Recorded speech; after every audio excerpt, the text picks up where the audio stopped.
एक ऑडियो काफी वायरल है जिसमें ये बातें निकलकर सामने आ रही हैं कि पुलिस वाले पर हमला करो, मिर्ची पाउडर लेकर चलो। ये इंगित कर रही है कि ये सब कुछ पहले से प्री प्लान था। मैं ऑडियो एक बार सुनाना चाहूंगा।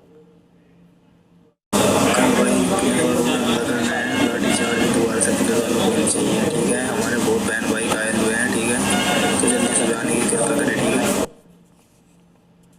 ऋतुराज झा जी, अब ये पुलिस ही बता रही है कि ये सारे ऑडियोज हैं, कुछ व्हाट्सएप ग्रुप हैं जिसमें कहा जा रहा है कि डंडे से काम नहीं चलेगा, मिर्ची पाउडर लेकर चलो। और अभी हमारे संवाददाता जहां पर मौजूद थे वहां पर कई मिनट से उन्होंने बात किया जो कि वहां पर काम कर रही हैं। वो कह रही है हमें नहीं मालूम, हम तो काम कर रहे हैं और हमारी तनख्वाह हर साल बढ़ जाती है। फिर सवाल यह है कि जब बात कल हो चुकी थी तो फिर आज ये बवाल आपको लगता नहीं कि इसके पीछे कुछ लोग ऐसे हैं जो आपदा में अवसर की तलाश में हैं?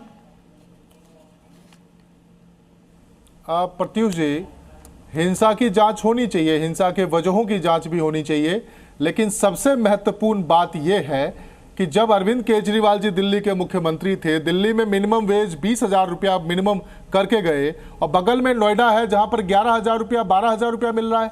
आप सोचो क्या अंतर है इनका। आप डिमांड देखो कि आज मैं बहुत सारे पत्रकारों की जो जमीन पे जाके पत्रकारिता कर रहे थे उनसे बात कर रहे थे, वो कह रहे थे कि 500 रुपए किलो गैस मिल रहा है, उनका घर नहीं चल पा रहा है, 5,000 रुपया किराया देने को होता है। और ऊपर से सरकार के पार्ट पे सबसे बड़ी गलती यह है कि आप एक तरफ मिनिमम वेज नहीं बढ़ा रहे हो, दूसरी तरफ जो मिनिमम वेज है उसको भी ठीक से इंप्लीमेंट नहीं करवा पा रहे हो। तो ये पूरी तरीके से सरकार का फेलियर है। और जब आप कॉर्पोरेट के लिए पीएमओ में कॉर्पोरेट डेस्क बना सकते हो ताकि किसी भी कॉर्पोरेट को अगर कोई दिक्कत होती है तो आप एक व्हाट्सएप मैसेज पे उसका समाधान कर देते हो। आज यहां पर नोएडा में जो कि फाइनेंशियल कैपिटल बता रहे हैं उत्तर प्रदेश की, जहां लाखों प्रवासी मजदूर काम करते हैं, उनको सुनने वाला कोई नहीं है, उनकी बात मानने वाला कोई नहीं है। ऊपर से आप उसको हर चीज को पाकिस्तान से कनेक्शन बता देते हो। यह बहुत ही शर्म की बात है।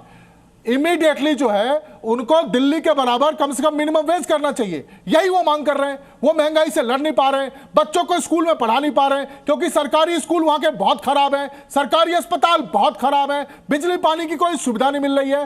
तो क्या करेंगे वो लोग, मजबूर हो गए और इसीलिए वो लोग सड़क पर उतर कर प्रदर्शन कर रहे हैं। लेकिन फिर से मैं एक बात कहता हूं, किसी भी हिंसक प्रदर्शन का हम समर्थन नहीं करते हैं, लेकिन कम से कम उन मजदूरों की बात तो सर सुनिए ना, बात तो सुननी चाहिए। अपनी मांगों को लेकर प्रोटेस्ट करना यह लोकतांत्रिक अधिकार है, यह अधिकार मिला हुआ है, हर किसी को मिला हुआ है। हमें आपको सबको अधिकार मिला हुआ है। लेकिन सर उस प्रोटेस्ट की आड़ में हिंसा का अधिकार ना आपको है ना मुझे है ना किसी और को है। अगर कोई हिंसा कर रहा है तो फिर कानून सम्मत कार्रवाई के लिए तैयार रहे। मैं कह रहा हूं कि हिंसा का जांच होना चाहिए और जो हिंसा कर रहा है उसको सजा मिलनी चाहिए।